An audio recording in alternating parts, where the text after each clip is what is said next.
Hello, StarCraft fans, etc. Whoever else happens to be listening, And Halo fans. and Halo fans, and NetHack fans, World of and, Warcraft fans. and no, not World of Warcraft fans. No, okay, yeah, Just definitely. kidding. No, I have friends. I have friends Who who doesn't play have World of friends? Warcraft. You know, it's like when racists trying to act like they're not racist. They're like, no man, I've got like plenty of friends that are black. It's like, well, Dude, that's totally true. that doesn't mean you don't disrespect them. Well, I got friends who play World of Warcraft. Doesn't mean you're not a World of Warcraft racist. Doesn't Is that mean what I'm you're not a trying to World of say? Warcraft racist. No, that's cool. Everyone, Man. you know, I'm seriously, whatever. I'm a very open person. You know, someone was talking to me the other day. I'm like, they were talking about racism. I'm like, you know what? There is one group of people that I hate, and they're like, what's that? I'm like, racists. I like. Yeah. Anyway, we got Stork on the left. Let's talk about the game, eh? Yeah, that's cool. We're here for some StarCraft. Some Storkcraft, if you will. Storkcraft. Absolutely, because Stork has his own style of playing in that he likes to be really good or suck. So I'm hoping at this point he is really good. I'm hoping to see some good Stork Reaver micro, although you don't usually see that as much against Zerg, but hey, you know what? There is a god. Oh my gosh. This is the Ever OSL. This is Group E. This is the final game, or not the final game, but the final matchup after ggaemo beat Sky High, and I'm sure Sky High is even more depressed after this, and is going to go bang his head against the wall and various other things. All right, so Stork in the purple, which I think is his favorite color to play as a Protoss. Yeah. Stork loves purple. GG guys, Stork wins. Game over, calling it. He's Protoss, he's purple.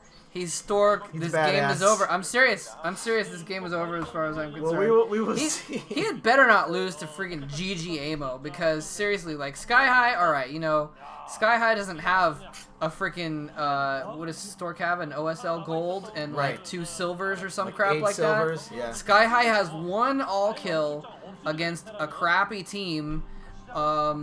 And that's what got him famous. And he's won some stuff in Pro League, but you know, he's not as big of a thing. Don't stop. You don't stop for your passion.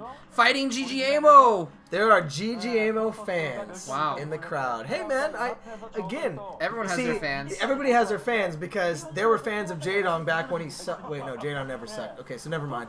No. Never mind, then that doesn't really count. He really didn't. Speaking of Jaedong, one thing we were talking about earlier was kind of the Stork and Jaedong conundrum.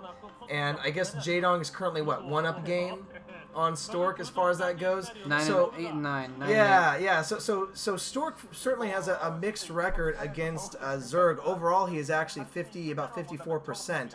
So, which would be about right as far as if you're going just off the Jaedong and Stork conundrum. And here we go, Which the worker's classic. gonna win? Oh man, and ggaemo chickens out first.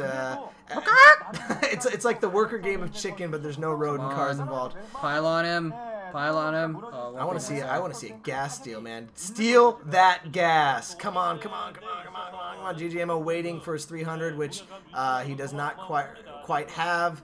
So he's chilling there waiting for 300 minerals, and I don't see any gas steal or anything going on, so Stork might just be nice. Stork is really good with his probes and harassing. Oh, I almost except got that yeah, the timing was slightly off there.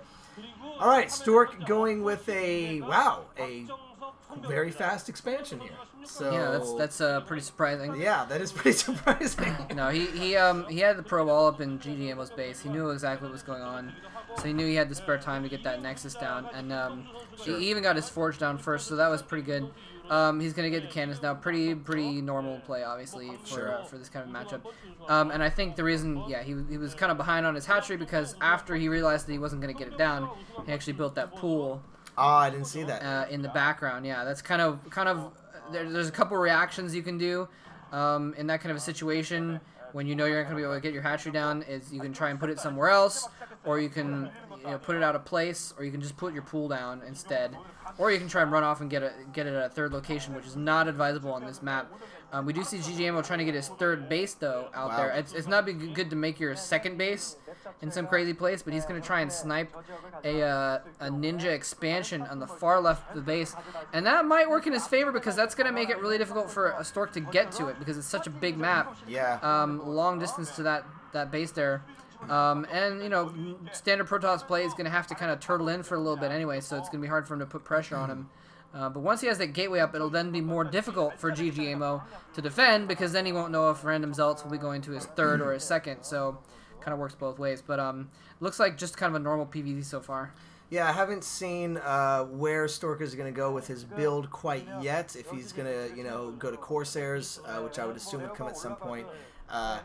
Usually that's standard. Protoss versus Zerg, get your Corsairs out and do some harassment on the Overlords.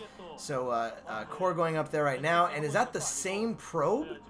I think that's the same probe with with Stork and 6. Bisu, their probes don't die. Yeah. It's very true, and again, I think that possibly once the Corsairs are in the air, this base might be scouted. If Stork does have a little itch in his neck, a little kink there, He's checking 6. Yeah, that's what I was about to say. He's checking the 6 o'clock, and he is on his way. Wow, dude, Gosu hacks there, knowing this, and he is going to see this base. And that is going to put ggaemo at a big disadvantage here once Stork starts moving out. He saw enough of ggaemo's base that he knew there's a hatchery missing. Right. He knew that ggaemo, ggaemo's bad, but he's not that bad, He's got. he knew there was something going on there, and he also spotted that lair earlier as well. So he's probably going to double back and try and go see what that lair built with that probe. Although it looks like ggaemo's closing in with some Zerglings on the minimap, and we can't see. Looks like the probe got away because he's still chasing something in the middle of the map there. But it's not going to matter. That probe's probably heading back home, and then he's just going to send a Corsair to do his additional scouting there. All off this one cannon, so very risky, but this whole time he's been keeping track of the Zergling count by sending that probe around. Yeah. And that's why he's been able to just... Look at that probe! Oh! Close, man. Dang. Wow. But Corsair's on the way anyways, and he knows that ggaemo has very few Zerglings. He's going to send these Zealots out and try and put some pressure on. He's going to be able to know an easy match for those 6 Zerglings. He's going to force them to stop making drones and start making some attack units, which is really, really important. You cannot let the Zerg just make a crapload of drones willy-nilly.